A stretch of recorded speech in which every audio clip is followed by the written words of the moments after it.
For over 100 years, every map used by kings, empires, and sea captains showed California as a giant floating island, completely cut off from the rest of the continent. And the people who knew the truth, they were ignored. Here is the strangest part. Explorers actually walked across the land that the map said was ocean. They sent letters, they drew diagrams, and the mapmakers in London and Paris refused to change a single line. The island of California, mapping a continent that wasn't there. Imagine you are a mapmaker in the 17th century. You are sitting at a heavy oak desk, lit only by the flickering glow of a single candle. Around you are the journals of explorers and the sketches of sailors who have returned from the edge of the known world. You pick up a quill, dip it into dark ink, and with a steady hand and total confidence, you draw a line of blue water that completely separates California from the rest of the North American continent. To you, this isn't a creative choice. It isn't a guess. It is a fundamental fact of the world. For over 100 years, this was the reality of the human map. Every major atlas produced in Europe, the maps used by kings to claim empires and by captains to navigate the vast, unpredictable Pacific, depicted California as a massive, floating island. It began with a simple misunderstanding in the early 1500s. A Spanish explorer sailed into the Gulf of California, saw the water stretching toward the northern horizon, and simply assumed it must connect all the way to the Arctic. He didn't verify it. He just felt it was true because it fit the stories he had heard of an earthly paradise. But the most fascinating part of this story isn't the initial mistake, it's the echo chamber of certainty that followed. For an entire century, other explorers traveled by land and reported back that California was, in fact, a peninsula. They stood on the solid ground that the map said didn't exist. They sent letters. They drew diagrams. And yet, the mapmakers in London and Paris ignored them. They preferred to copy older, authoritative maps rather than listen to the messy, inconvenient truth of people who had actually been there. Even when the King of Spain issued a royal decree in 1747, stating clearly that California is not an island, it still took decades for the world's atlases to be corrected. Think about what that means. For 100 years, sailors reached the end of the water, saw land blocking their way, and assumed they just hadn't found the secret passage yet. They trusted the ink on the paper more than the horizon in front of their eyes. They lived in a world of shared delusion, defended by the most educated minds of the age. As you settle into the dark tonight, realize that many of the boundaries we see in our own lives, the things we are certain are impossible, might just be lines on a mistaken map we've inherited from someone else. Let the map fade. Let the lines dissolve, and realize that the ground is much larger than you were told. The mountains of Kong, the massive African range that never existed. Picture a mountain range as vast and imposing as the Alps or the Rockies. Imagine jagged, snow-capped peaks rising 4,000 miles across the entire belly of Africa, creating a massive, stone wall between the coast and the interior. For nearly a century, from 1798 to the late 1880s, these mountains were as real as the ground beneath your feet. They were called the Mountains of Kong. They appeared in every major school atlas. They were taught in every prestigious university. Politicians used them to draw the borders of colonies, and trade companies planned their entire investment strategies around them, convinced that the impassable peaks protected secret valleys of gold. But as you've likely realized by now, there wasn't a single stone of them in reality. The mountains were a ghost. They were born from the mind of an English cartographer named James Rennell. He took a single, vague report from an explorer named Mungo Park, who mentioned seeing some high ground in the distance. Rennell, in his desire to create a clean, orderly map of a continent he had never visited, drew a massive, jagged chain of peaks to fill the empty space. Because Rennell was a respected authority, his pencil stroke became reality. For 90 years, the world accepted his fiction as an indisputable geographical fact. The strangest part of this history is the witnesses. Subsequent explorers, standing in the very heat and dust where the mountains were supposed to be, would look at their maps and then look at the flat, empty horizon. Instead of trusting their eyes, they would report seeing lofty peaks in the far distance.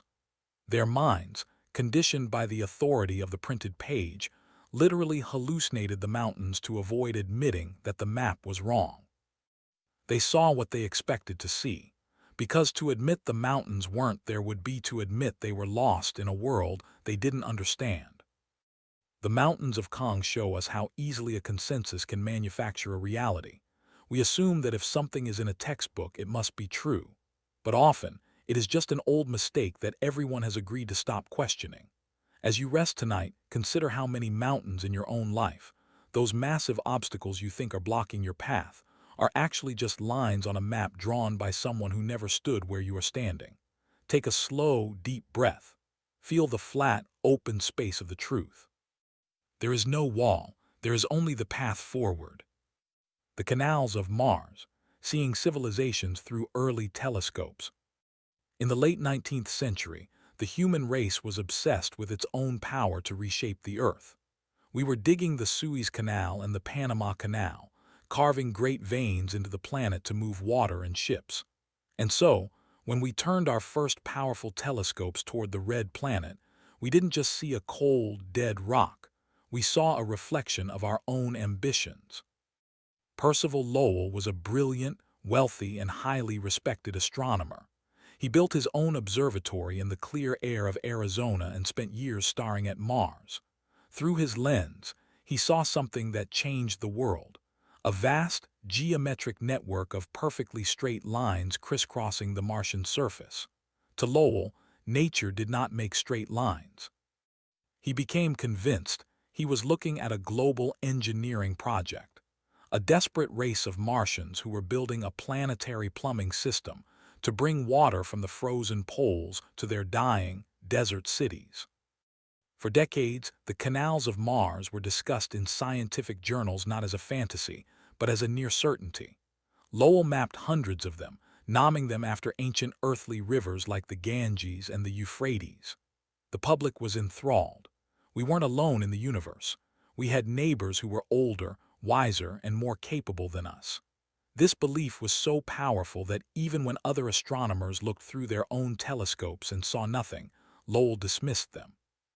He claimed they simply weren't looking hard enough, or that their eyes weren't trained to see the truth. But the canals were a beautiful, tragic trick of the human eye. Early telescopes were blurry, and the human brain has a natural, desperate tendency to connect dots and see patterns where there is only noise. Scientists now believe Lowell was actually seeing the reflection of the blood vessels in his own eye, projected onto the blurry image of the planet. Or perhaps his brain was simply linking distant craters into lines to make sense of a chaotic image. The civilization he found was only a mirror of his own hopes. He was a lonely man looking into the dark and seeing exactly what he wanted to find, a sign that he wasn't alone. As you drift toward sleep, think about how often we see canals in our own lives, patterns of meaning or conspiracies of intent that we've drawn ourselves across a landscape that is just there. We are meaning-making machines, and sometimes we create a world of wonder just to avoid the silence of the void. Let the lines fade. Let the red planet be silent, and let yourself rest in the quiet, patternless dark. Spontaneous generation. Life from dust and decay. Imagine a piece of old meat left out in the sun or a pile of damp rags in a dark corner. After a few days, you see maggots crawling on the meat or mice scurrying from the rags. To a person living in the Middle Ages, the explanation wasn't just simple, it was obvious. They believed the meat created the maggots and the rags turned into the mice. This was spontaneous generation, the belief that life could emerge fully formed and functional from non-living matter. Even the great Aristotle, the father of logic, was a firm believer. He taught that eels were created from the mud of riverbeds and that bees were born from the carcasses of dead bulls. It was a world where life was bubbling up from every crack and crevice, a constant, magical eruption of biology from the inanimate. People saw no parents, so they assumed there were none. They lacked the tools to see the microscopic eggs or the hidden pathways of nature, so they filled the gap with a theory that made life feel like a spontaneous spark of the earth. It wasn't until the 1860s, when Louis Pasteur conducted his famous experiments with sterilized flasks, that the theory was finally put to rest. He proved that life only comes from life. The maggots weren't made by the meat. They were the children of invisible flies. This shift changed everything, from how we treat disease to how we preserve food. As you settle into your blankets tonight, realize that your own energy isn't a random spark appearing from nowhere. You are part of an unbroken, ancient chain of vitality. Your rest is the process of tending to that life, allowing it to regenerate. You don't have to generate anything from nothing.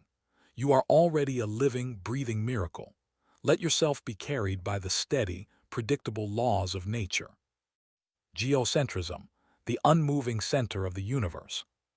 For thousands of years, if you asked anyone where the center of the universe was, they would simply point at the ground beneath their feet. This was geocentrism, the absolute certainty that the earth remained fixed and unmoving while the sun, the moon, and the stars performed a perpetual dance around us. It wasn't just a scientific theory, it was a psychological necessity. It confirmed our sensory experience. After all, you don't feel the earth spinning at 1,000 miles per hour, but you do see the sun move across the sky. This belief was codified by Ptolemy and upheld by the Church because it aligned perfectly with the idea of human importance. If we were the focus of the divine, it only made sense that we were the stationary heart of the cosmos. Astronomers invented incredibly complex mathematical epicycles, circles within circles, to explain why planets sometimes seem to move backward, all to avoid the heresy of suggesting that the Earth was just another rock in motion. It took the courage of Copernicus and the telescope of Galileo to prove that we are not the center. We are, in fact, passengers on a beautiful, rotating sphere, orbiting a medium-sized star on the edge of a vast galaxy. The unmoving center was a comforting illusion that held us back from the true scale of the universe. Tonight, as you lie perfectly still, embrace the secret motion of your world. You don't need to be the center of everything to be significant. Even as you rest, you are traveling through the stars at incredible speeds, protected by gravity and the atmosphere. You can let go of the weight of being the anchor. Let the universe turn around you. You are safe in the motion. You are part of a grand, silent journey that doesn't require any effort from you at all. Sleep in the quiet, moving heart of the cosmos. Trepanation, the ancient quest to release the mind. Imagine you are living 5,000 years ago. You are suffering from a headache so rhythmic and pounding that it feels as though a physical entity is trapped inside your skull, desperate to claw its way out. To the healers of your time, this isn't just a metaphor. They believe that your pain, your seizures, or your strange visions are caused by malevolent spirits that have taken up residence in the dark corners of your mind. They believe these spirits are prisoners within the bone, and the only way to save you is to give them a door. This is the logic behind trepanation, the practice of drilling, scraping, or cutting a hole directly into the human skull. It is one of the oldest surgical procedures in history, appearing in the archaeological record as far back as 10,000 years ago. From the mountains of Peru to the villages of ancient Europe, we have found skulls with perfectly round openings, their edges smoothed by years of healing. This tells us a startling truth. People didn't just have this done, they survived it. They lived for decades with a window into their own heads. Think about the sheer, quiet desperation that would lead to such a moment. There was no anesthesia, no understanding of bacteria, and no sterile environment. There was only a sharp stone or a bronze tool, a steady hand, and an absolute, unshakable belief that this extreme intervention was an act of mercy. In a world where mental illness and epilepsy were seen as supernatural invasions, a hole in the skull was a symbol of hope. It was a release valve for the soul. What is truly remarkable is that some patients actually did feel better. We now know that trepanation could occasionally relieve intracranial pressure caused by an injury or a tumor. But to the ancient observer, these rare successes weren't about pressure. They were proof that the spirits had indeed flown away. These small victories sustained the practice for millennia. It was taught in medical texts well into the 13th century, with surgeons arguing over which exact spot on the skull corresponded to madness and which to melancholy. As you rest tonight, feel the solid, protective curve of your own skull. Be grateful for the quiet sanctuary it provides. We no longer believe that the mind is a prison for demons, and we no longer seek to cure the spirit by breaking the bone. Your thoughts are free to come and go without a door. Let your mind settle into that safety. You are whole, you are intact, and the only thing moving through your mind tonight is the soft, natural drift of sleep. Corpse medicine, the vitality of the dead. Imagine entering a high-end apothecary in 17th century London. The shelves are lined with expensive jars, but you aren't looking for lavender or mint. You are there to buy mummy dust, the ground-up remains of ancient Egyptians, or perhaps a small vial of skull moss, a fungus that grew on the remains of dead soldiers. For over 600 years, the most elite and expensive medicine in Europe wasn't made of plants, it was made of people. This was the era of corpse medicine. It wasn't a dark secret or a fringe superstition. It was a mainstream practice followed by kings, queens, and the most respected physicians of the Enlightenment. The underlying theory was known as sympathetic medicine. The belief was that life force, a tangible, vital energy, remained in the body even after death. If a person died young and healthy, especially in a sudden or violent way, their essence was thought to be trapped in their bones and blood. By consuming these remains, you could transfer that stolen vitality into your own aging or sickly frame. Think about the psychological weight of this belief. It reveals a humanity deeply terrified of its own frailty. We believed that health was a substance that could be harvested and traded. Physicians would prescribe powdered skull for headaches or human fat for muscle pain. During public executions, crowds would gather not just to watch, but to rush forward with cups, hopping to catch the warm blood of the freshly deceased, believing it was a certain cure for epilepsy.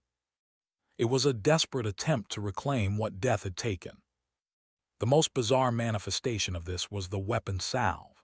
If you were wounded by a sword, the doctor wouldn't just treat your cut. He would take the sword that bit you, smear it with a salve made of human remains, and keep the weapon clean and warm.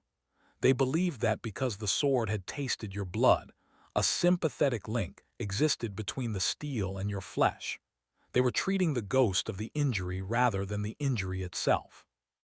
Eventually, this practice didn't end because of a moral awakening, but because of the slow rise of chemistry and the discovery of things like penicillin.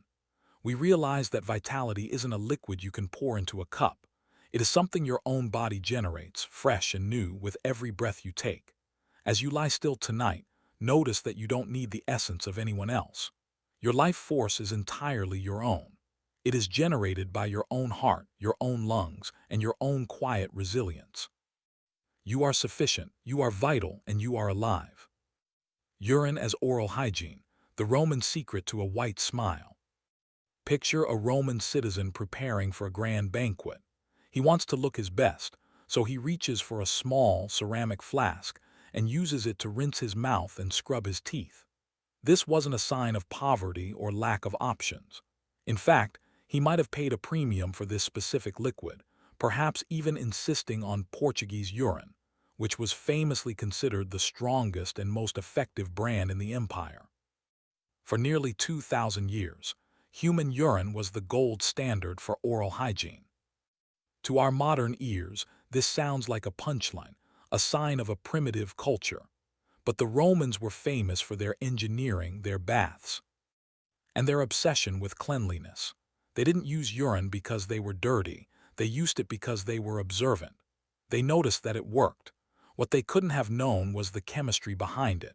Urine contains ammonia, a powerful cleaning agent that is still used today in many household bleaches and window cleaners. It was, quite literally, the world's first chemical tooth whitener. The practice was so widespread and so profitable that the Emperor Vespasian even placed a tax on the collection of urine from public urinals. When his son Titus complained that taxing waste was disgusting, the emperor famously held up a gold coin and replied, "Pecunia non olet," money does not smell. To the Romans, the source didn't matter as much as the result.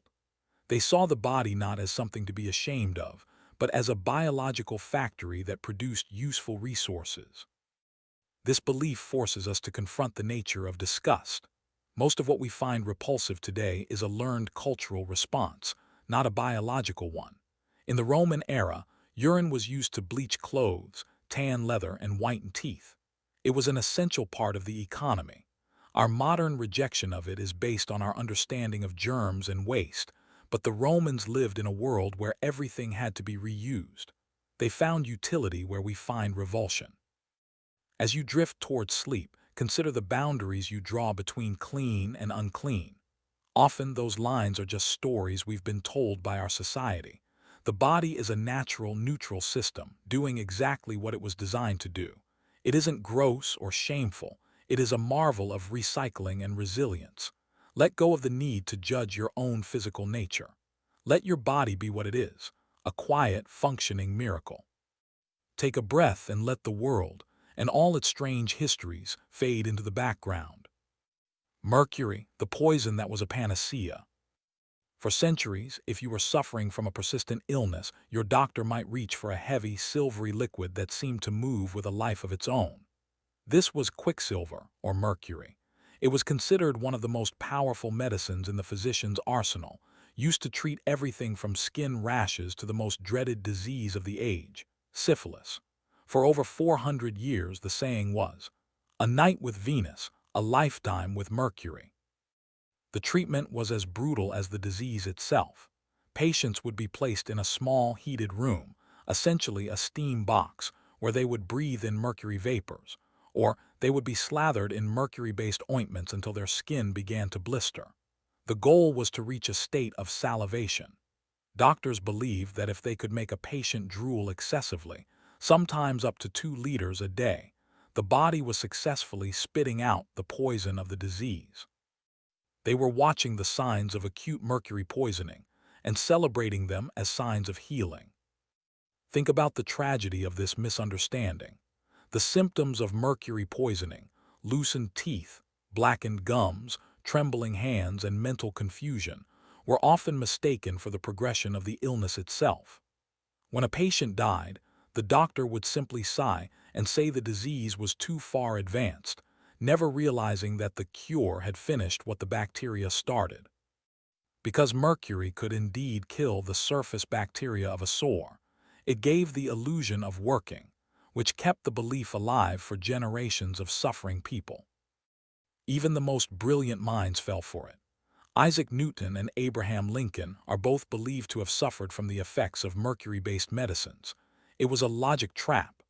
Within the medical framework of the time, the body needed to be purged of bad humors, and nothing purged the body quite as violently as mercury.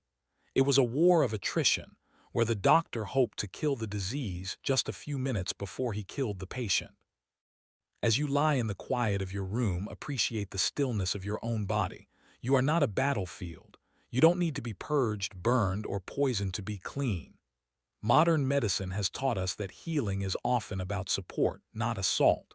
Your body knows how to filter and how to mend without the heavy weight of quicksilver.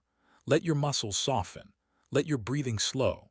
You are safe from the cures of the past. Arsenic, the deadly glow of beauty. In the 19th century, there was a specific look that every woman in high society craved. A complexion as pale and translucent as fine porcelain, with just a hint of a ghostly, ethereal glow. To achieve this Victorian ideal, women didn't just use powder. They turned to complexion wafers, small, edible crackers that contained a carefully measured dose of arsenic. They were literally consuming one of the most famous poisons in history to look beautiful. The logic was as simple as it was deadly. Arsenic disrupts the production of hemoglobin in the blood, which causes a mild form of anemia. This anemia is what created that sought-after deathly paleness. It also destroyed the red blood cells near the surface of the skin, making the face look clear and purer. Within the culture of the time, this wasn't seen as poisoning. It was seen as tunning the system. Manufacturers advertised these wafers as perfectly safe, claiming they would purify the blood and brighten the eye. But the danger wasn't just in the medicine cabinet. It was in the very walls of the home. During this same era, a brilliant new pigment called Scheele's green became the fashion. It was a vibrant emerald green used in wallpaper, dresses, and even artificial flowers. It was made with copper arsenite. In the damp, poorly ventilated homes of the 1800s, this wallpaper would grow mold, which reacted with the arsenic to release a toxic gas into the air. People were being poisoned in their sleep by the very decorations they loved. This illustrates the blind spot of progress. The Victorians were obsessed with new technology and chemistry, but they didn't yet have the tools to understand long-term toxicity. They saw the immediate result, the beautiful dress, the bright green walls, the pale face, and ignored the slow, creeping symptoms of the poison. They believed that if something looked beautiful and natural, it couldn't possibly be harmful. They trusted the aesthetic over the biological. As you settle into your bed tonight, look around at the safety of your environment. We have learned to look beneath the surface of things. We know that health isn't a look you can buy at a counter. It is the quiet, invisible balance of your internal systems. Your skin doesn't need to be porcelain. It is a living, breathing organ that protects you. Let go of the ideals of others. Your body, in its natural state, is exactly as it should be. Sleep deeply, knowing that your world is designed to sustain you, not to change you. Phrenology, reading character in the topography of the skull. Picture yourself in an elegant, sunlit parlor in 1850s London. A gentleman, perhaps wearing a formal waistcoat and spectacles, invites you to sit in a high-backed chair. As you settle in, he begins a strange and intimate process. He runs his fingers slowly and carefully over your scalp, feeling for every minor bump, ridge, and depression in your bone. He pauses at certain spots, murmuring thoughtfully to himself, and then begins to announce your character to the room. He tells you that you are naturally generous but perhaps a bit defensive, that you possess a great creative spark but also a streak of stubbornness. To him, your soul isn't a mystery. It is a map revealed by the physical shape of your head. For nearly 100 years, this practice, known as phrenology, was taken as seriously as any modern branch of science. The theory behind it felt perfectly logical to the Victorian mind. Different areas of the brain controlled different personality traits, and if a certain trait was highly developed, that part of the brain would grow larger. Just as a muscle bulges when it is exercised, they believed the brain would push outward, creating a corresponding bump on the skull. Your personality could quite literally be read like Braille, mapped across the landscape of your head. Phrenology parlors opened in every major city across Europe and America, becoming as common as coffee shops. People paid significant sums of money for these detailed character analyses. It was used for more than just curiosity. It became a tool for life's biggest decisions. Young couples would visit a phrenologist to check their compatibility before marriage. Employers would run their hands over a candidate's head to decide if they were honest enough to hire. Parents even brought their children in, hoping to learn which hiddentalents or vices they should prepare for. It was an elaborate, sophisticated system built on the thinnest of foundations. While the phrenologists were right that different parts of the brain handle different tasks, they were wrong about the rest.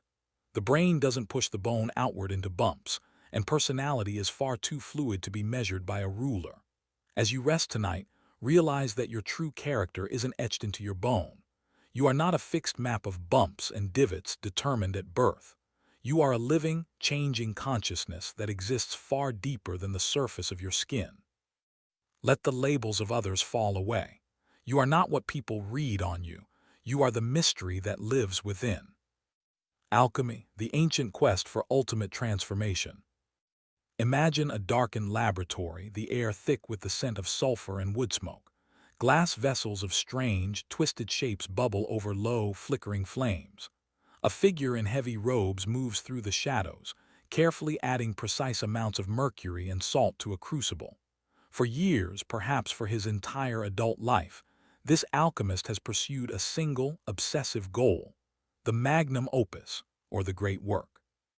He is trying to find the secret process that will transform common, dull lead into shining, eternal gold. For thousands of years, some of history's most brilliant minds devoted themselves to alchemy. This wasn't a pursuit born of simple greed.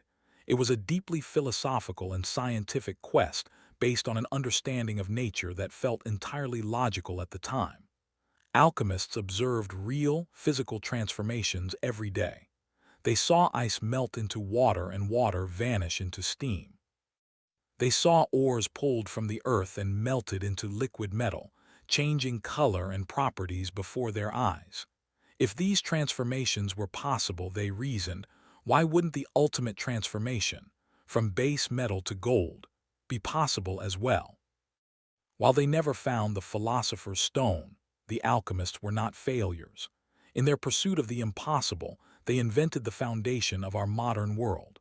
The beakers, the furnaces, and the distillation processes they developed are the same tools used in chemistry labs today. They failed at their stated goal, but they succeeded in creating the language of science. They taught us how to observe, how to measure, and how to experiment. As you let your mind settle into the quiet of the night, consider the value of your own failed journeys. The alchemists never made gold, but they transformed human understanding itself. Sometimes the path we take doesn't lead where we intended, but the act of walking it changes us nonetheless. Lead remains lead, and gold remains gold, but the effort to change one into the other is what created the modern world. Rest in the knowledge that your own efforts, even the ones that feel incomplete, are building something meaningful in the background. You are in a constant state of becoming. The four elements: earth, water, air, and fire. Picture yourself standing on a rugged coastline, feeling the entire weight of existence around you. You feel the solid, unyielding earth beneath your feet. You watch the rhythmic flow of the water lapping at the shore.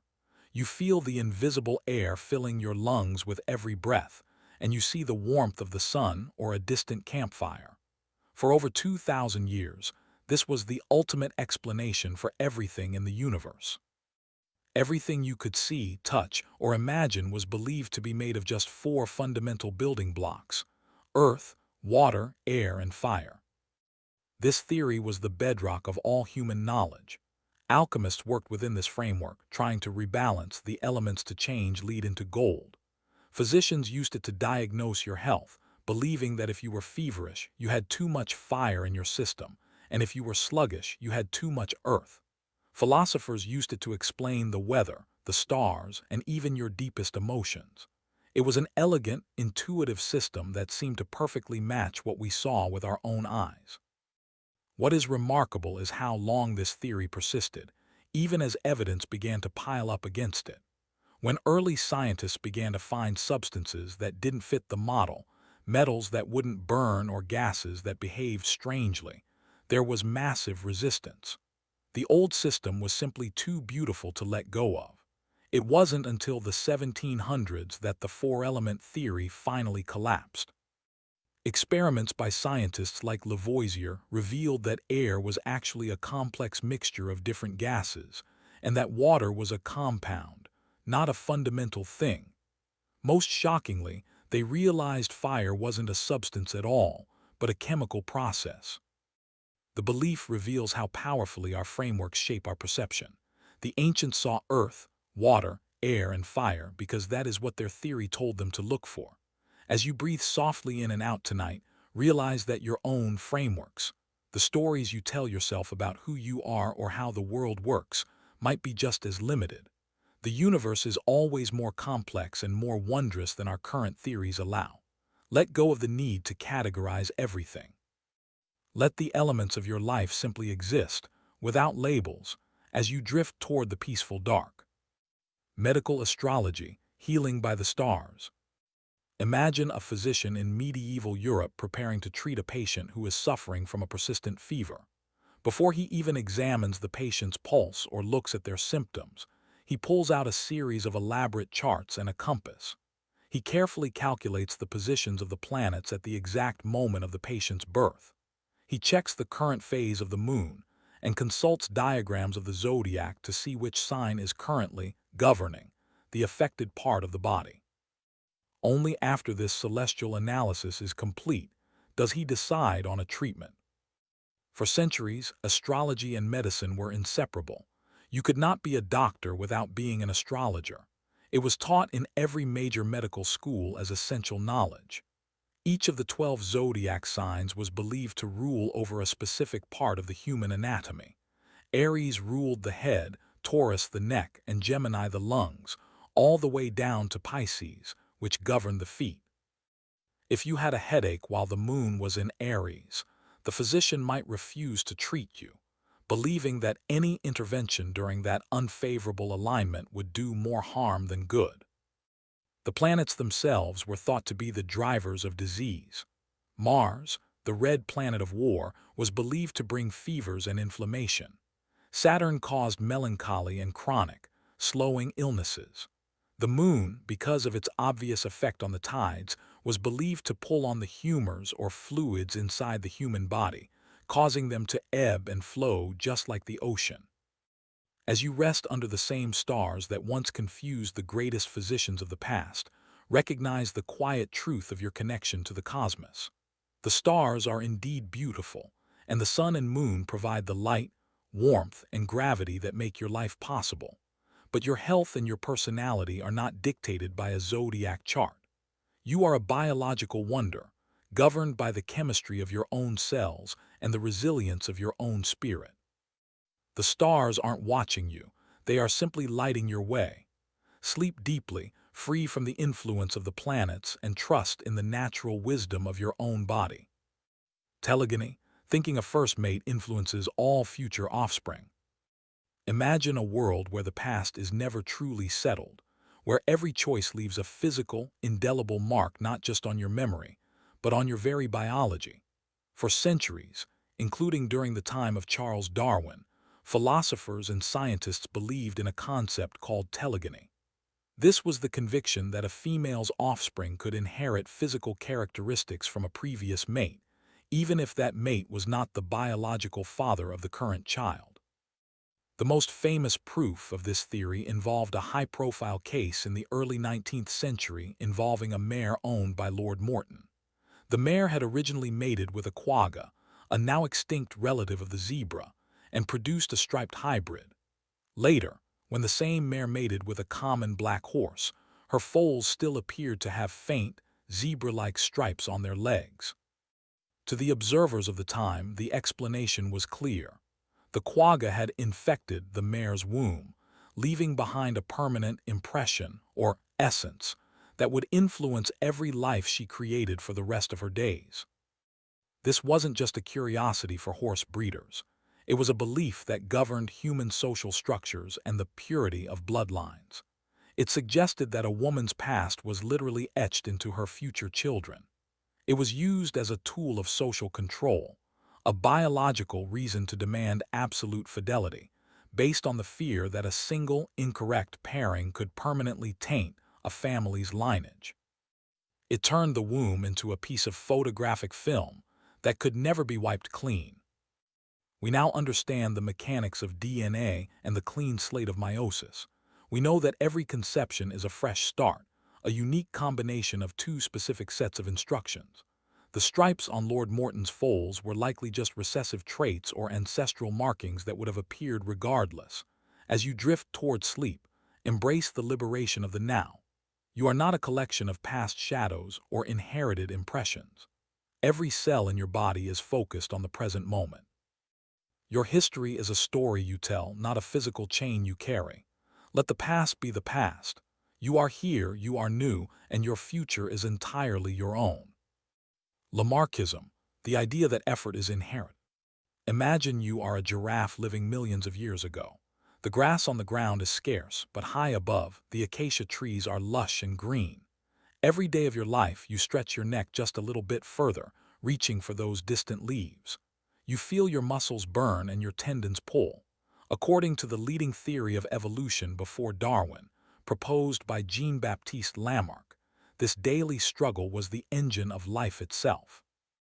Lamarck believed that if you worked hard to change your body during your lifetime, your children would be born already possessing those hard-won improvements. This theory, known as the inheritance of acquired characteristics, was deeply hopeful. It suggested that evolution was a ladder of self-improvement.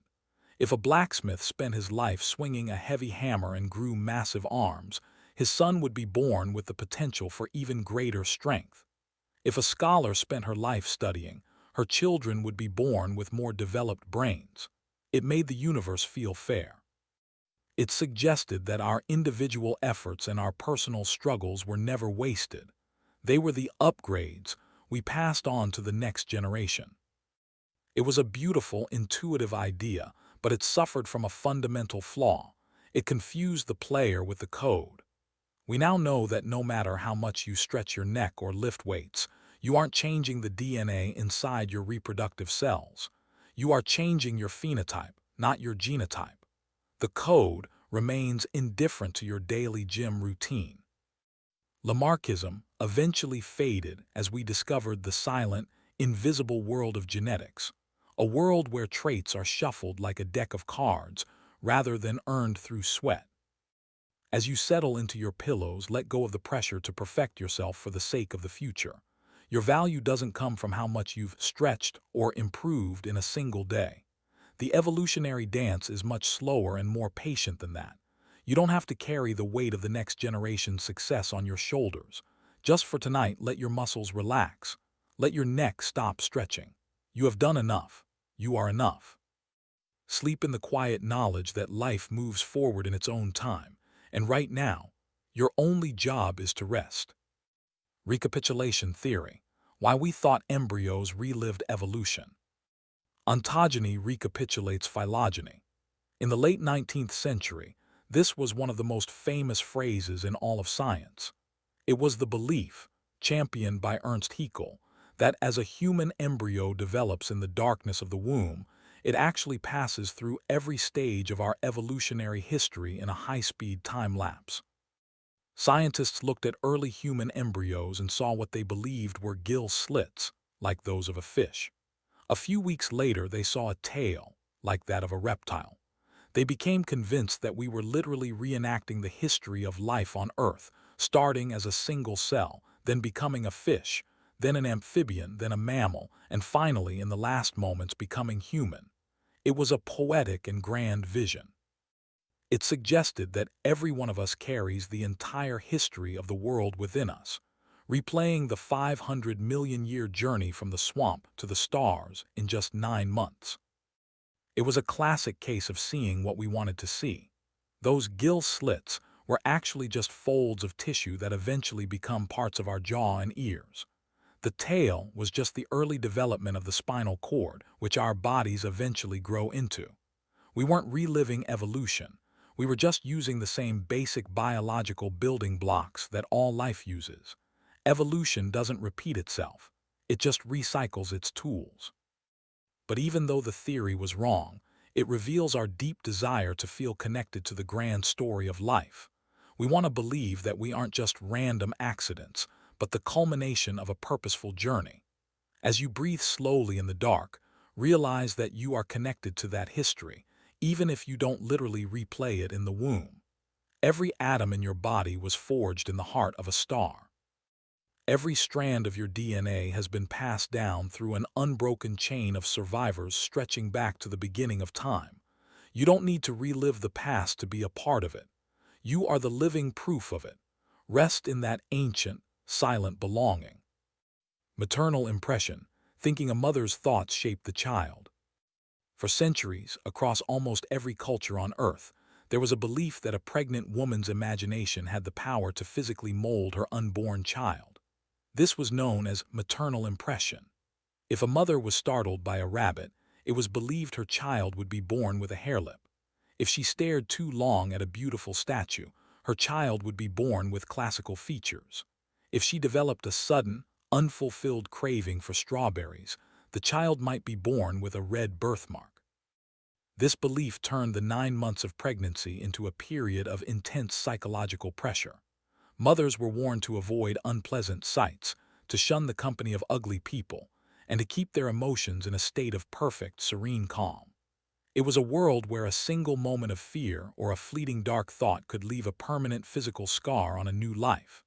It gave the mother a godlike power of creation, but it also gave her a crushing, impossible responsibility.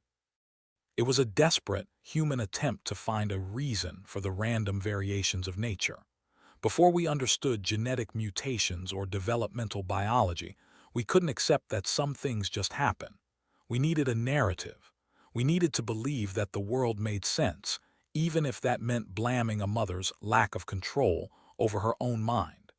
It was a way of making the unpredictable seem predictable. As you lie still tonight, recognize how much of our stress comes from the same desire to control the uncontrollable.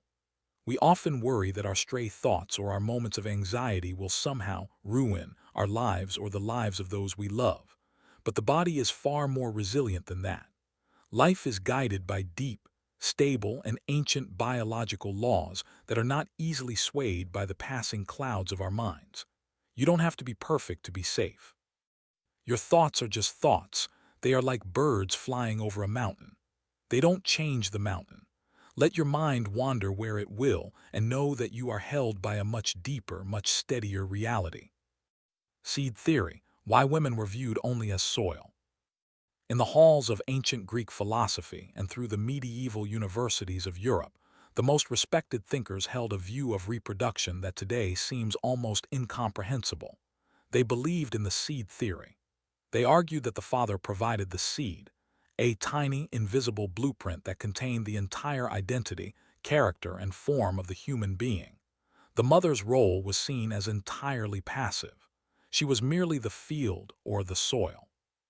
Her body provided the warmth and the nutrients for the seed to grow, but she contributed nothing to the child's actual essence.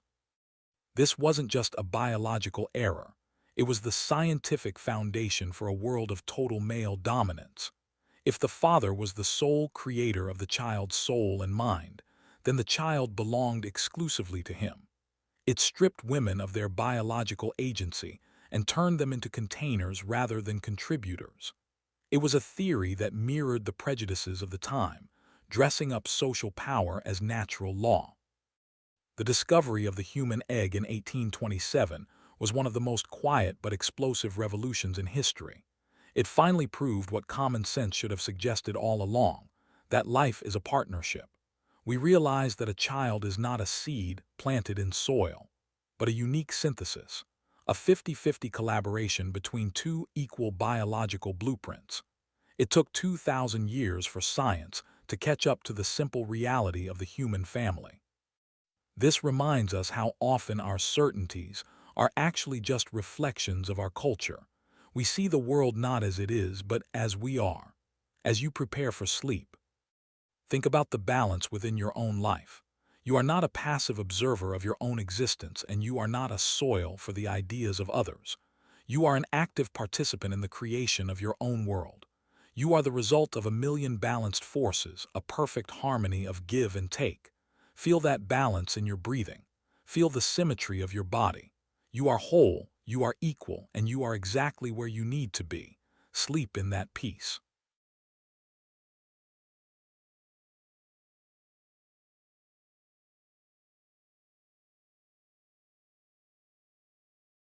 Of liquid silver. They call it the elixir of life. They tell you that because this substance, Mercury, is a metal that flows like water, it contains the secret of eternal fluidity. If you consume it, you will become like the stars, unchanging, unbreaking, and immortal. For thousands of years, the quest for the elixir of life led the most powerful and brilliant people to consume some of the most toxic substances known to man.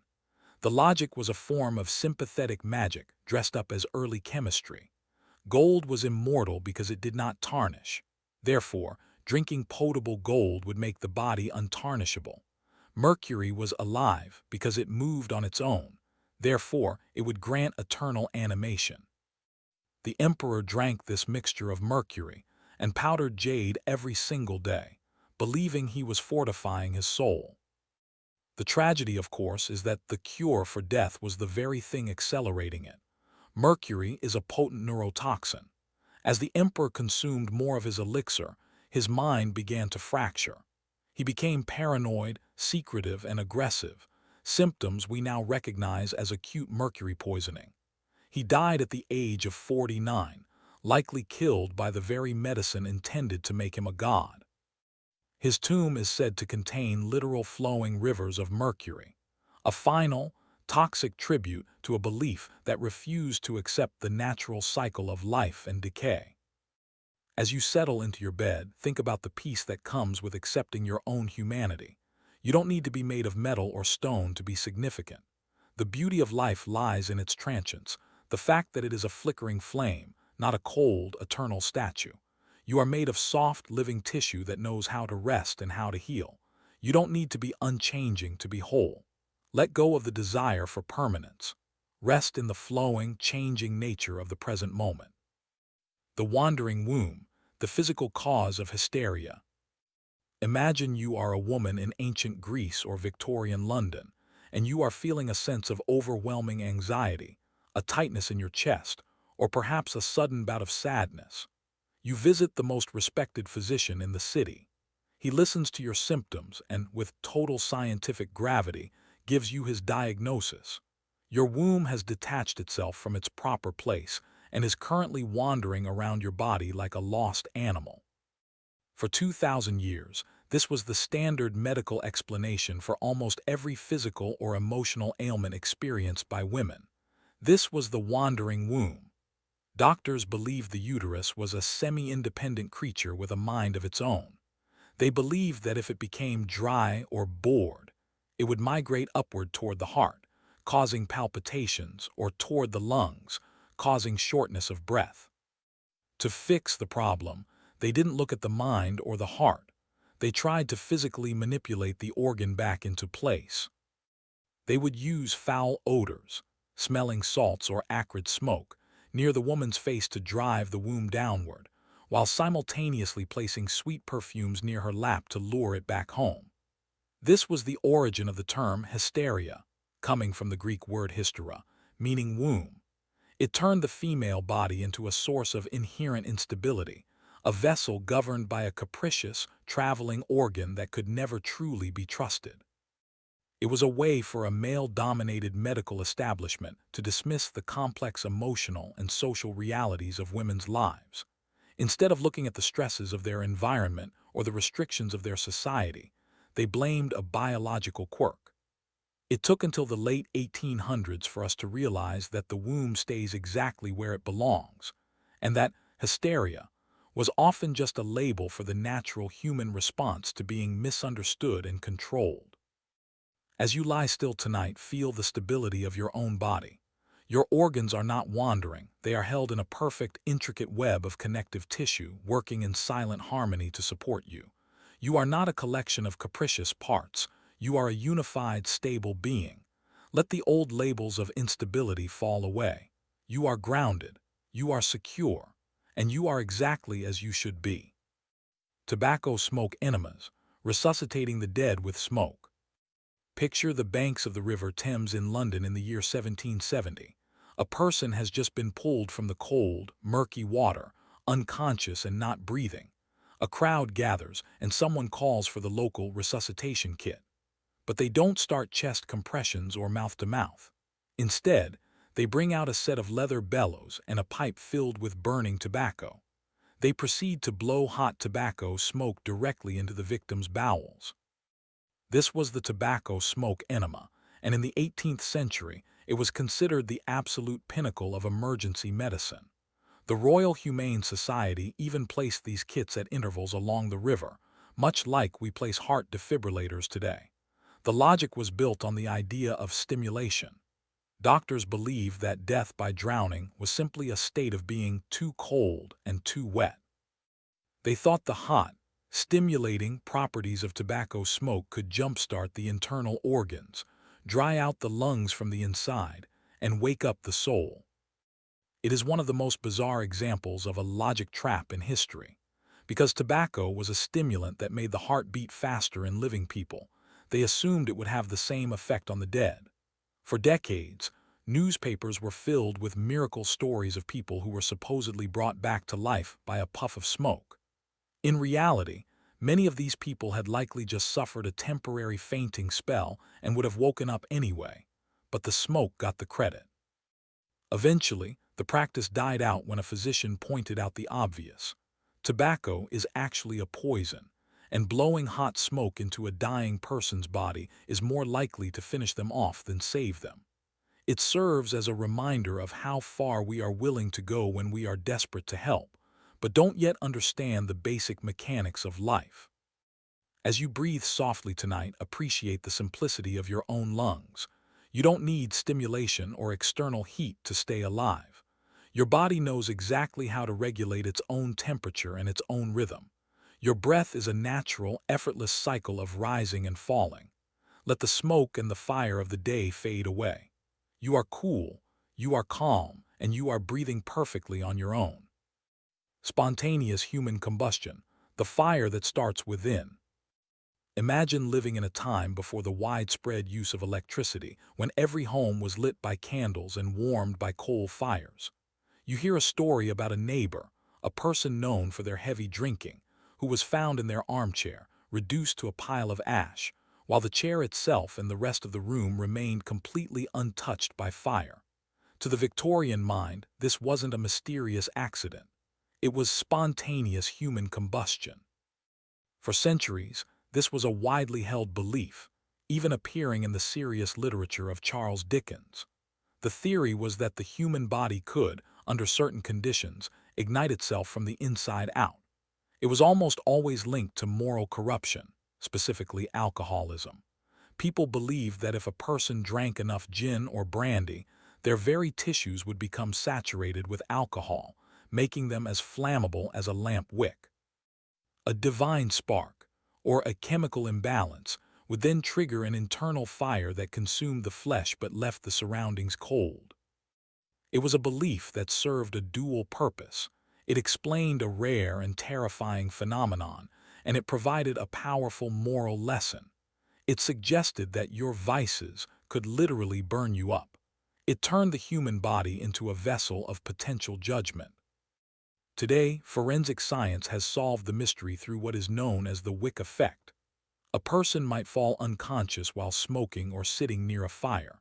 Their clothing catches fire, and as the skin breaks, the body's own fat acts like the wax of a candle, sustaining a slow, localized, and incredibly hot flame that can consume bone while leaving the carpet beneath it uncharred. It is a grim, physical process, not a moral one. As you settle into the coolness of your sheets, let go of the fear of internal judgment.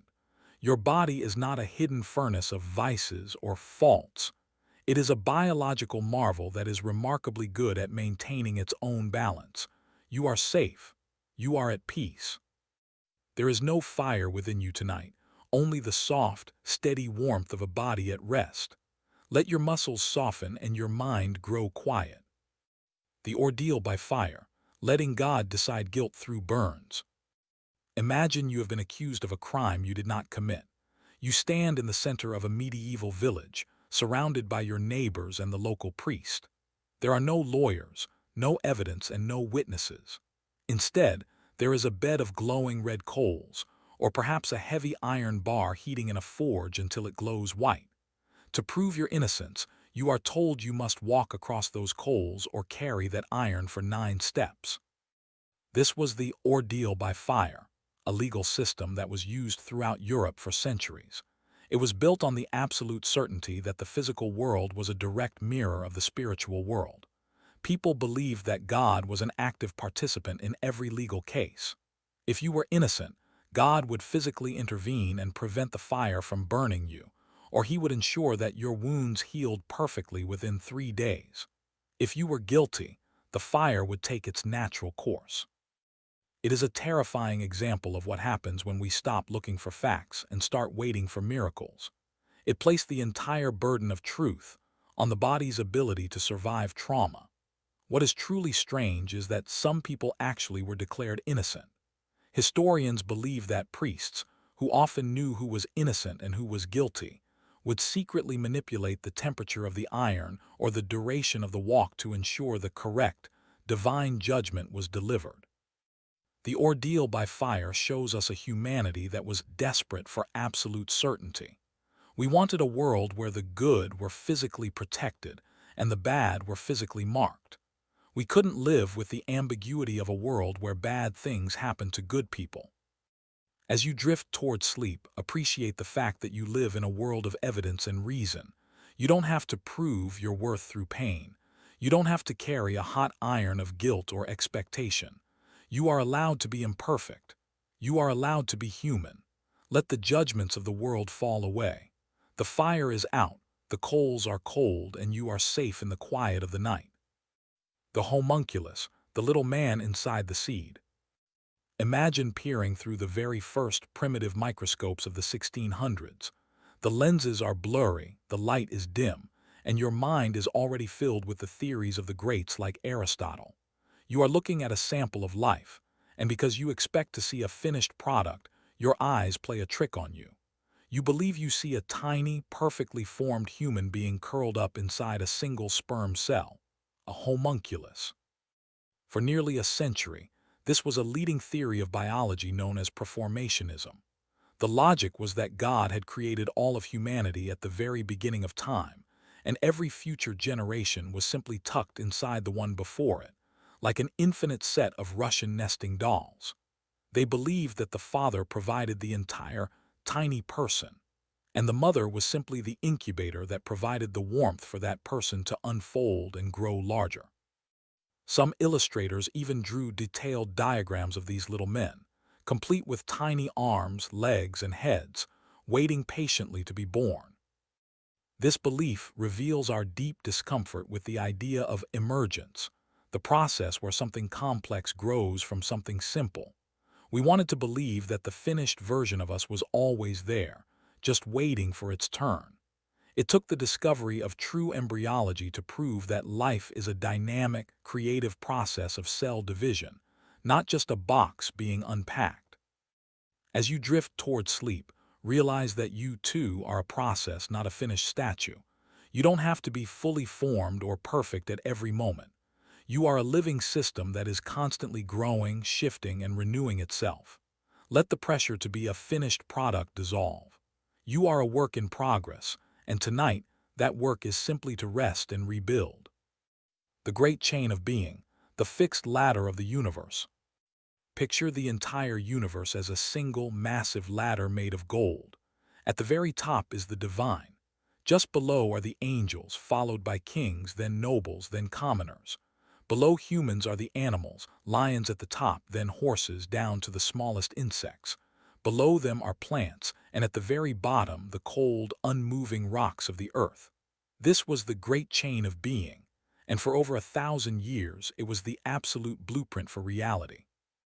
Every person and every object had a correct place on this ladder. If you were born a peasant, it wasn't just a social status. It was your biological and spiritual location in the hierarchy of the cosmos. To try to climb higher was seen as an act of rebellion against the universe itself. This belief provided a profound sense of order, but it also justified every form of inequality. It suggested that some lives were inherently heavier or more valuable than others because of where they stood on the rungs of the ladder. It was a beautiful, static vision of the world where nothing ever changed, but it was a cage. It ignored the reality of evolution, the fluidity of society, and the equal complexity of all living things. Eventually, the ladder was broken by the realization that life is a web, not a chain. As you settle into your bed, notice that there is no ladder in this room. There is no one above you and no one below you. In the quiet of the night, we are all equal in our need for rest. You don't have to maintain your station or defend your rung. You can simply let go of the hierarchy and exist as a part of the vast, interconnected circle of life. Sleep in the freedom of being exactly where you are. The Doctrine of Signatures, nature's visual cures. Imagine walking through a forest with a medieval herbalist. He isn't testing plants in a lab. He is looking at their shapes and colors. He points to a walnut and notes that the shell looks like a skull and the nut inside looks like a brain. Therefore, he concludes, walnuts must be the cure for headaches. He finds a plant with heart-shaped leaves and declares it a remedy for the blood. This was the doctrine of signatures, the belief that God had signed every plant with a visual clue to its medical purpose. It was a world where the surface of things told you everything you needed to know about their essence. It was a deeply comforting belief because it suggested that the world was designed specifically for human use. It turned nature into a giant, coded pharmacy where the labels were written in the language of shapes. If a plant looked like an eye, it treated the eyes. If a root looked like a foot, it treated gout.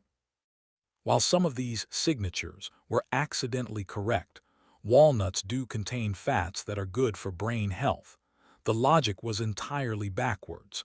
It was a projection of human patterns onto the random shapes of the natural world. It was a form of magical thinking that kept us from looking for the invisible chemicals that actually do the healing. Tonight, as you close your eyes, let the signatures of your day fade away. You don't have to find a meaning in every shape or a lesson in every event. The world is allowed to just be. You are allowed to just be. Your value isn't written on your surface, and your purpose isn't a code you have to crack. Let the patterns dissolve into the soft, dark silence. The music of the spheres, the silent song of the planets. Imagine that the entire universe is not silent, but is actually filled with a magnificent eternal symphony.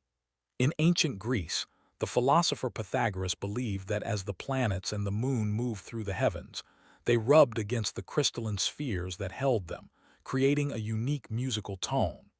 Because the planets moved at different speeds and distances, they created a perfect mathematical harmony, the music of the spheres. Why can't we hear it? Pythagoras argued that we are born into this music, and because it is always playing, our ears have become accustomed to it, much like someone living next to a waterfall eventually stops hearing the roar of the water. We only notice the silence of our own lives because we have forgotten the celestial song that surrounds us. It was a beautiful attempt to link the laws of math, the movement of the stars, and the emotions of the human heart. It suggested that the universe was not a cold, empty vacuum, but a structured, artistic masterpiece. Even though we now know that space is a vacuum where sound cannot travel, the idea persists because we want to believe that there is an underlying rhythm to existence. As you prepare for sleep, try to imagine that silent rhythm. You don't need to do anything to hear it, you just need to be still. Let the noise of your thoughts, the worries, the plans, the memories fade out. Listen to the steady, rhythmic beat of your own heart and the slow, tidal pull of your breath. You are your own symphony. You are in harmony with the quiet of the room. Let yourself be carried away by the silent music of the night. The ether, the invisible fabric of space. Until about 100 years ago, scientists couldn't imagine a nothing. They looked at the vast space between the Earth and the Sun and believed it had to be filled with something, an invisible, weightless, and infinitely stiff substance called the Luminiferous Ether. They believed that light traveled through space like a wave travels through water, and for light to move, it needed a medium to ripple through. The ether was the ghost in the machine of Victorian physics. It was everywhere, passing through your body and through the solid walls of your house without a sound. It was the absolute background of the universe, a silent, unmoving fabric that tied the stars together. Scientists spent decades trying to catch the ether, designing elaborate experiments to measure how the Earth blew through this invisible mist as it orbited the sun. They never found it. Eventually, Albert Einstein showed that light doesn't need a medium. It is both a particle and a wave that can move through the absolute void. The ether vanished from the textbooks, leaving behind a universe that was much emptier but much more mysterious than we had imagined. As you lie in the dark, think about the ether in your own life, those invisible assumptions or must-be-truths that you carry around. Sometimes, the most important step in finding peace is realizing that the things we think are filling the space aren't actually there. You don't need a fabric to hold you up. You are supported by the simple, solid reality of your bed and the quiet air of your room. Let the invisible weights lift. Let the ether of your worries dissolve. There is only the stillness, and in that stillness you are free to sleep. The greenhouse of the moon, the lunar forests of William Herschel. Imagine standing in the late 1700s, peering through a telescope with William Herschel, the man who discovered the planet Uranus. He was one of the greatest astronomers who ever lived, but when he looked at the moon, he didn't see a barren, airless rock. He saw a vibrant, living world. Herschel was convinced that the moon possessed a thick atmosphere and was home to vast, sprawling forests and perhaps even cities of selenites, or moon dwellers. His logic was based on a common 18th century assumption that nature never creates a waste. If a celestial body existed, it must be inhabited. Herschel observed what he believed were circular forests on the lunar surface, which we now know are impact craters, and argued that their symmetry was proof of careful, intelligent cultivation. He even claimed to see active volcanoes on the moon, which he interpreted as signs of industrial life. For a time, the idea that the moon was a lush, inhabited greenhouse was not a fantasy, but a serious scientific hypothesis. This belief shows how our desires can color our observations. We wanted to believe the universe was crowded with life, so we projected our own biology onto the gray dust of the moon. It took the development of spectroscopy and better telescopes to realize that the moon is a silent, airless sentinel. As you prepare for sleep, think about the lush forests you might be imagining in your own future or your own worries. Sometimes, what we see as a complex problem or a living threat is actually just a quiet, empty crater. Let the moon be what it is, a peaceful, silver light in the dark. You don't need to populate the unknown with your fears. Let the landscape of your mind be still, quiet, and perfectly at rest. The Great Moon Hoax, Life on the Lunar Surface. In August 1835, the New York Sun published a series of articles that stunned the world. They claimed that the famous astronomer John Herschel, using a massive new telescope in South Africa, had seen life on the moon through a lens so powerful it could resolve objects as small as a poppy seed. He reportedly saw herds of bison, blue unicorns, and, most famously, man-bats with copper-colored fur and giant wings who lived in golden temples. For weeks, the public was in a frenzy. People gathered on street corners to discuss the Vespertilio Homo and their lunar civilization. It was the most successful media hoax in history, and people believed it because it confirmed everything they wanted to be true about the universe. Even when the reporter later admitted it was all a satire intended to poke fun at overly religious scientists, many people refused to stop believing. The man-bats of the moon had become a permanent part of their imagination. This story reminds us how easily we can be led by our own sense of wonder. We are hungry for the extraordinary, often at the expense of the truth. We would rather live in a world of man-bats than a world of empty rocks. Tonight, let go of the need for unicorns or extraordinary news. The most profound truth is often the most quiet, the feeling of your breath, the weight of your body, and the simple reality of your presence in this room. You don't need to chase wonders in the stars to find meaning. You are the wonder, right here in the quiet. Let the man-bats fly away. Sleep in the simple, beautiful truth of the present moment. Vitalism, the invisible spark of life. Imagine two bodies that are chemically identical, the same amount of carbon, oxygen, nitrogen, and calcium. One is a living person, and the other is a statue made of the same materials. What is the difference between them? For centuries, scientists believed the answer was an invisible, non-physical substance called élan vital, or the vital spark.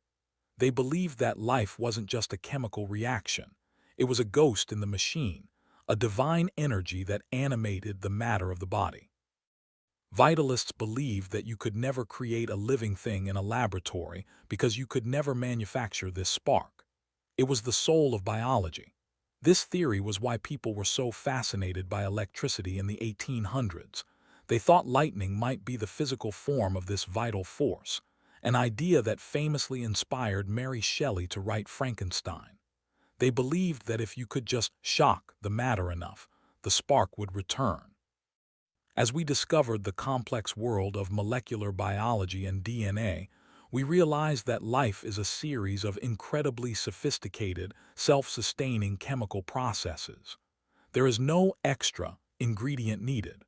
The spark is the system itself working in harmony. As you drift toward sleep, feel that harmony. You don't need to find your spark or recharge an invisible battery. Your vitality is simply the way your heart, your lungs, and your brain work together while you rest. You are a self-healing, self-sustaining system. Trust in the chemistry of your own body. You are not a statue waiting for a spark. You are the flame itself. Let that flame burn low and steady as you fall into a deep, natural sleep. The flat earth, the horizon as an absolute edge. Think about how you experience the world when you walk outside. You look at the horizon, and it appears to be a flat line. You walk for miles and the ground stays beneath you. For many ancient cultures, the idea that the earth was a giant, flat disk was not an uneducated guess. It was the only logical conclusion based on their daily observations. They believed the world was a safe, stable island floating in a vast, dark ocean, perhaps covered by a great dome or firmament that held the stars. The fear of falling off the edge was a real and terrifying concept in early mythology. To them, the world had a beginning and a definitive end. There was a limit to how far a human could go before they reached the boundary of the known. We have known for thousands of years that the Earth is a sphere. Ancient Greeks even measured its circumference using nothing but shadows and geometry. But the flat Earth persists in our imagination because it represents a world that is small, manageable, and easy to understand. It is a world where what you see is all there is. Tonight, embrace the curve of reality. The world is much larger and more complex than what we see on the horizon. But that largeness isn't a threat, it's a cradle. You are held on a beautiful, rotating sphere, protected by gravity and the atmosphere traveling through the stars. You don't have to worry about the edge of your life or the end of your journey. You are on a journey that never truly stops. It just cycles like the day and the night. Sleep in the security of the curve. The phlogisticated air, the invisible weight of fire. Imagine you are a chemist in the year 1750, sitting in a room filled with the smell of charcoal and beeswax. You are watching a candle burn inside a glass jar.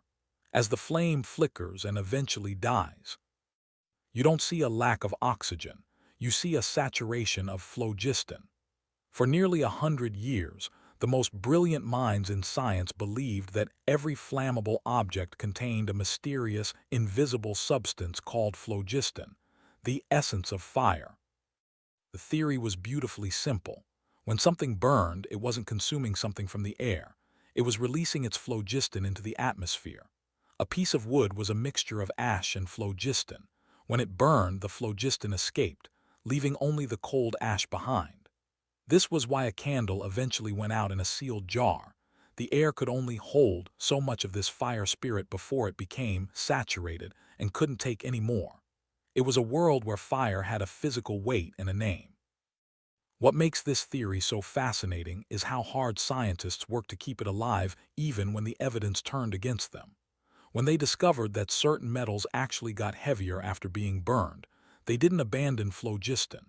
Instead, they argued that phlogiston must have negative weight, that it was so light it actually pulled the metal upward, and losing it made the metal sink more heavily onto the scale. They would rather invent a substance with anti-gravity than admit their fundamental map of the world was wrong.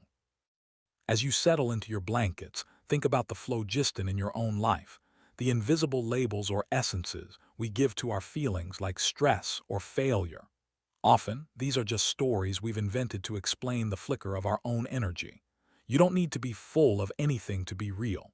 You are not a substance to be measured or a fire to be sustained. You are the quiet space where the light happens. Let the phlogiston of the day's worries drift away like smoke. You are light, you are empty of demands, and you are ready to rest. The theory of continental drip, why maps look like they're melting. If you look at a map of the world, you might notice something peculiar. Many of the major landmasses, South America, Africa, India, and Greenland, all seem to taper into a point toward the south. In the early 20th century, a geographer named Ormsby MacKnight Mitchell and others observed this and proposed a theory that sounds more like art than science: continental drip. They suggested that the Earth's crust was dripping southward, pulled by some mysterious force toward the Antarctic. It was an attempt to explain the shapes we see with our own eyes without understanding the invisible plates moving beneath us. They imagined the continents as a thick, viscous liquid, like honey on a tilted plate, slowly oozing toward the bottom of the globe over millions of years. It was a world that was literally melting downward, shaped by a cosmic gravity we couldn't yet name. While we now know that plate tectonics and the random cooling of the Earth's crust are responsible for these shapes, continental drip remains a testament to our desire for visual patterns. We want the world to have a direction. We want to believe that the shapes of the continents are not accidents, but the result of a single, grand movement. Tonight, let yourself drip into the mattress. Let the gravity of the Earth pull the tension out of your shoulders, your neck, and your mind. You don't need to hold your shape. You don't need to be a solid continent of responsibility. For these next few hours, be like the honey on the plate, slow, soft, and moving toward a state of total rest. There is no south or north in sleep. There is only the downward pull of peace. The canals of Venice on Venus, forests beneath the clouds. Before we sent the first space probes to our sister planet, Venus was a blank canvas for the human imagination. Because the planet is perpetually covered in a thick white veil of clouds, we couldn't see the surface. And where we cannot see, we invent. In the early 1900s, many scientists believed that beneath those clouds lay a steaming prehistoric jungle, a carboniferous world filled with giant ferns, endless swamps, and perhaps even dinosaurs. The logic was simple. Venus is closer to the sun, so it must be hotter. It has clouds, so it must have water. Therefore, Venus was Earth's younger twin, a lush, humid paradise where life was just beginning to bloom. Some astronomers even claimed to see dark patches through the clouds that they interpreted as vast oceans or sprawling, mossy forests. It was a world of eternal rain and vibrant green life, hidden just out of reach. The reality discovered by the Venera and Magellan probes was a harsh reminder of how wrong our intuition can be. Venus is not a jungle. It is a furnace of crushed stone, with temperatures hot enough to melt lead and a crushing atmosphere of sulfuric acid. The paradise was a projection of our own biological hopes. As you drift toward sleep, realize that the clouds in your own life, the things you can't see clearly yet, don't have to be filled with dinosaurs or storms. Often we populate the unknown with our own vibrant fantasies or our deepest fears. But the reality is often much simpler and much more still. You don't need to solve the mystery beneath the clouds tonight. Let the veil stay in place. Let the planet be silent. There is a great peace in not knowing, and even more peace in not needing to invent. The Transmutation of Species, the alchemical Darwinism. Before Charles Darwin published his masterwork, there was a wilder, more mystical version of evolution called transmutation. Early thinkers like Erasmus Darwin, Charles's grandfather, believed that life had an internal urge to become more complex. They didn't see evolution as a cold process of survival and death. They saw it as a form of biological alchemy. They believed that a fish wanted to walk, so it eventually transformed its fins into legs through the sheer power of its own vital desire. This theory suggested that the entire universe was a living being, striving toward a higher state of consciousness. It was a poetic vision where every plant and animal was a failed, or in progress version of something greater. It turned the history of life into a single, heroic climb toward perfection. While it lacked the hard evidence of natural selection, it captured a fundamental human feeling, the sense that we are all part of a becoming. Eventually, we learned that nature is more indifferent than that. It doesn't want anything. It simply filters what works. But the idea of transmutation reminds us of our own capacity for change. Tonight, you are not transmuting into anything else. You don't need a vital urge to be better, faster, or more complex. In the quiet of sleep, the climb stops. You are not a failed version of a future self. You are the successful conclusion of the day that just passed. Let the urge to become settle into a willingness to be. You are at the top of your own ladder right now, simply by breathing and being still. The humoral personality, the four liquids of the soul. Imagine you are visiting a physician in the year 1400. He doesn't ask about your diet or your exercise. He looks at the color of your skin and the temper of your voice. He is trying to determine which of the four humors is dominating your soul. If you are optimistic and ruddy, you have too much blood sanguine. If you are angry and quick-tempered, you have too much yellow bile choleric. If you are quiet and analytical, you are full of phlegm, phlegmatic. And if you are sad and artistic, you are heavy with black bile, melancholic. For 2,000 years, this was the absolute psychology of the Western world.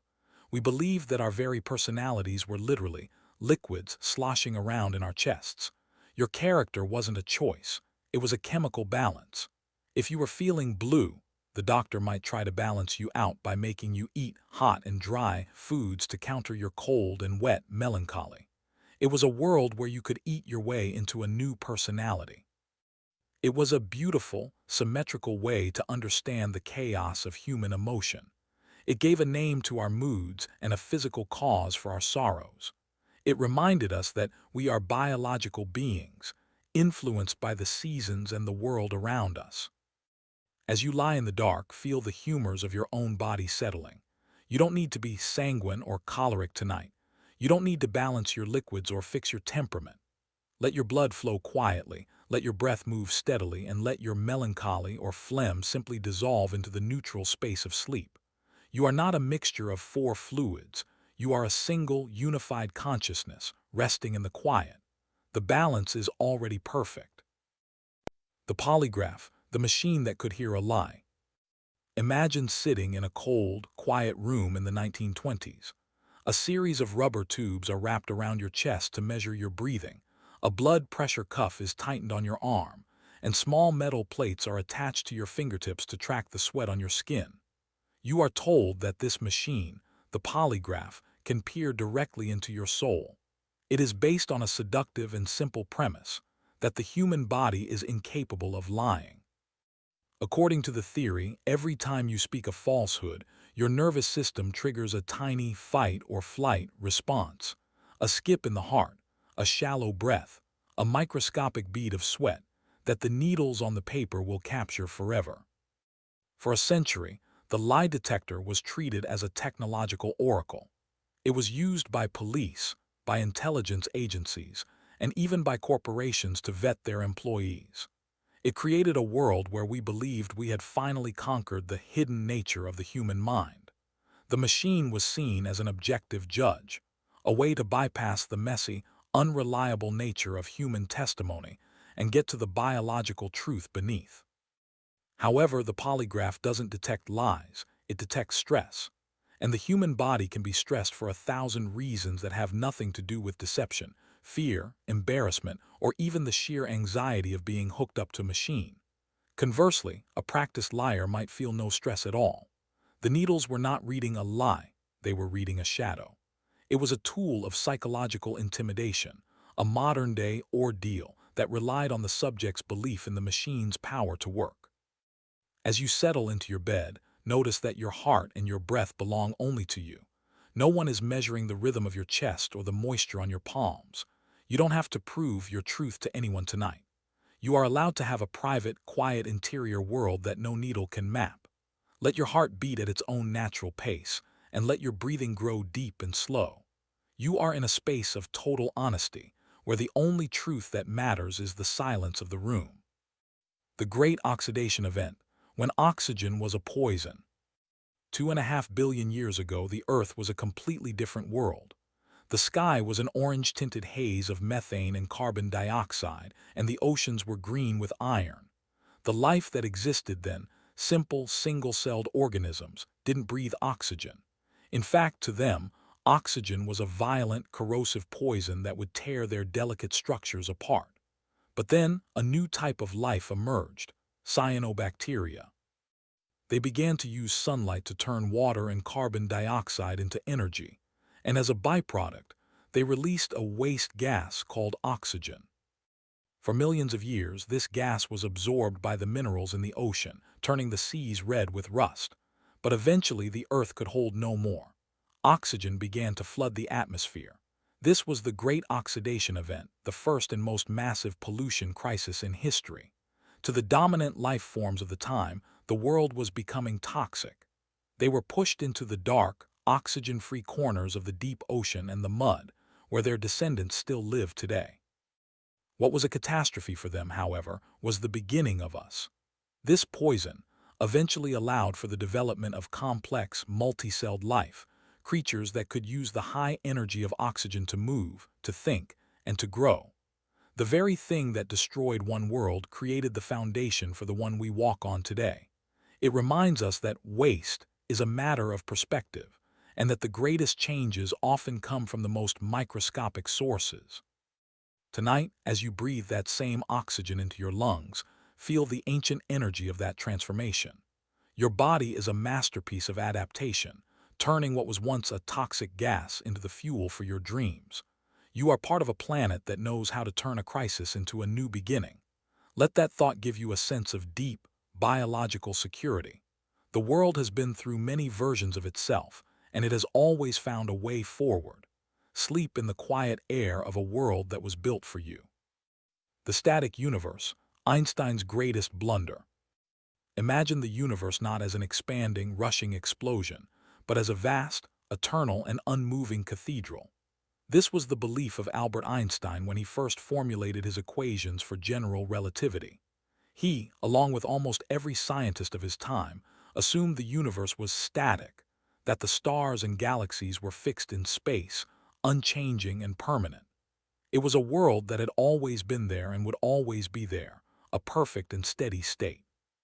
But Einstein's own math told a different story. His equations suggested that the universe should be either collapsing inward due to gravity or expanding outward. To fix this and keep the universe still, he invented a cosmological constant, a mathematical fudge factor that acted as an invisible outward pressure to balance gravity. He forced the universe to stay still because the idea of a moving, growing cosmos was too radical, even for him. It wasn't until Edwin Hubble looked through his telescope and saw that the distant galaxies were actually racing away from us that Einstein realized his mistake. He famously called the static universe his greatest blunder. The universe was not a fixed cathedral. It was a balloon being inflated, a grand and dynamic movement that started from a single point in the deep past. As you lie in the stillness of your room, realize that even the most brilliant minds can be afraid of change. We often try to force our lives to be static, to keep everything exactly where it is because that feels safe. But the lesson of the stars is that movement is the natural state of things. You don't have to be fixed or unchanging to be stable. You can be part of the expansion. Let go of the need for a static life. Allow your thoughts to drift and your world to grow. You are moving with the universe, even as you lie perfectly still. The hollow earth, the hidden worlds beneath our feet. In the late 17th century, Edmund Halley, the famous astronomer who calculated the return of the comet that bears his name, proposed a theory that sounds like the plot of a science fiction novel. He suggested that the Earth was not solid, but was instead a series of concentric shells, like a giant set of nesting spheres. He believed that each of these shells might be inhabited by life, and that the aurora borealis was actually gas escaping from the glowing, subterranean atmospheres within. This hollow Earth theory persisted for centuries, fueled by the mystery of the North and South Poles. People imagined that at the ends of the Earth, there were giant openings that led down into a sunlit interior world, perhaps home to lost civilizations or prehistoric beasts. It was a world that allowed us to imagine that even though we had mapped the surface, the greatest mysteries were still tucked away right beneath our feet. It turned the planet into a vast, hidden library. We now know, through the study of seismic waves, that the Earth is a solid series of layers, crust, mantle, and a core of molten and solid metal. There are no hidden suns or underground oceans of air. But the hollow Earth remains a powerful metaphor for the human mind. We feel like there are layers within us, deep interior spaces where our true selves or our hidden memories reside. Tonight, let yourself descend into those quiet internal layers. You don't need to be solid and mapped for the world. You are allowed to have a deep, hidden interior where you can simply be. Imagine the core of your being as a warm, steady light, protected by the layers of your day. You are safe in your own depth.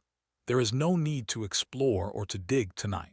Just rest in the center of yourself and let the surface of the world fade away. The luminiferous ether, the wind of the cosmos. Until the very end of the 19th century, the greatest mystery in physics was how light reached us from the sun. Scientists knew that waves needed something to travel through. Sound travels through air, and ripples travel through water. Therefore, they reasoned, light must travel through an invisible, weightless, and perfectly transparent substance that filled the entire universe. They called it the luminiferous ether. The ether was thought to be everywhere, passing through your body, through the walls of your house, and through the solid Earth itself. It was the wind of the cosmos.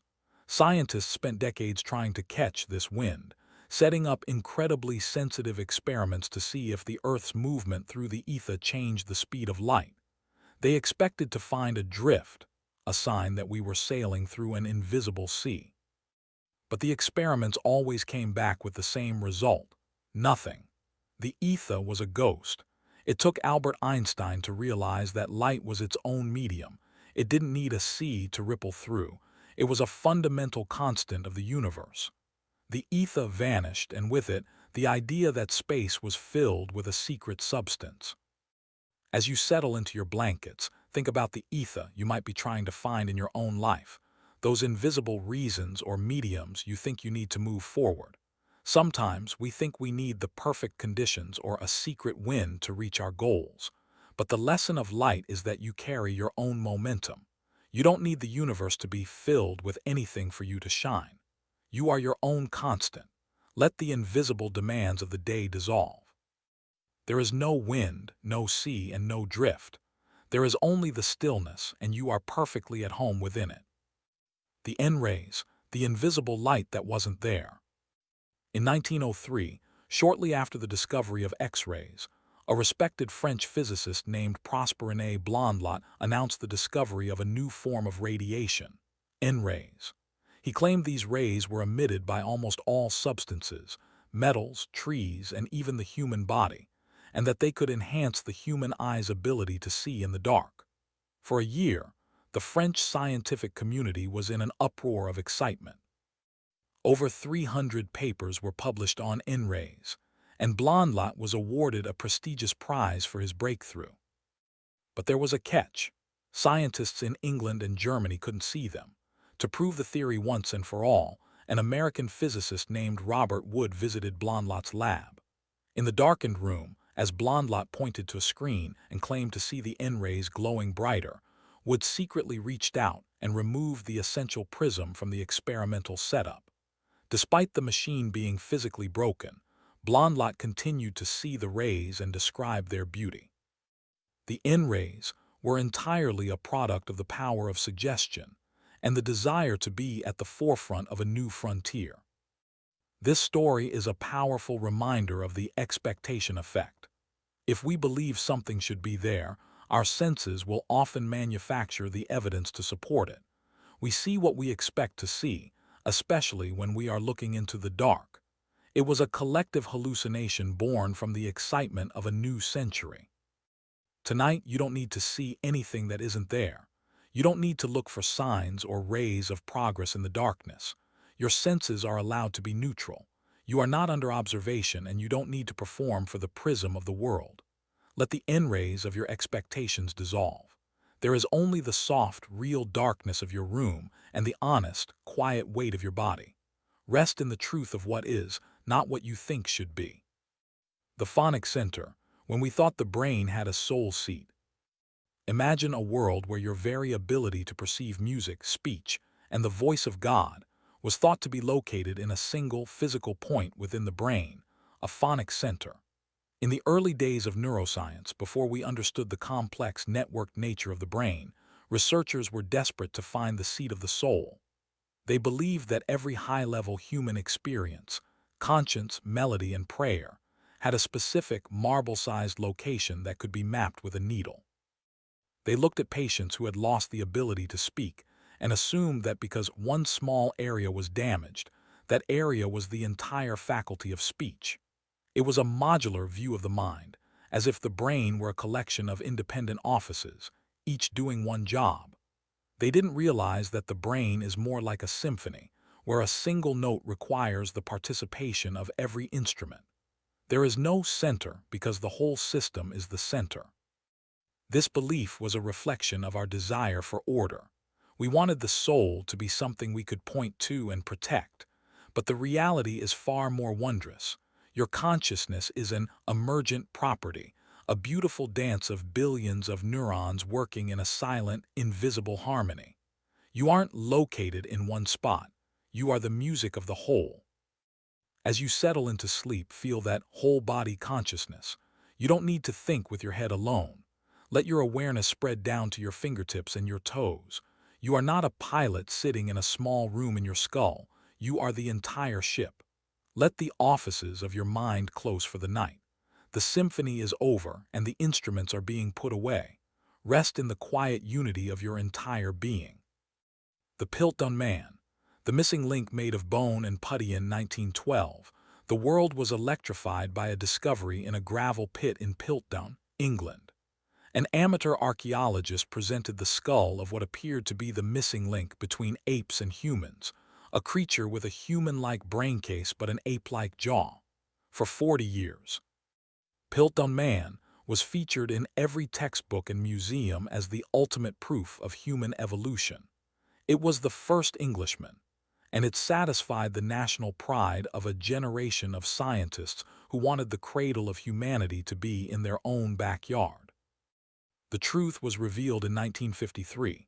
The whole thing was a forgery.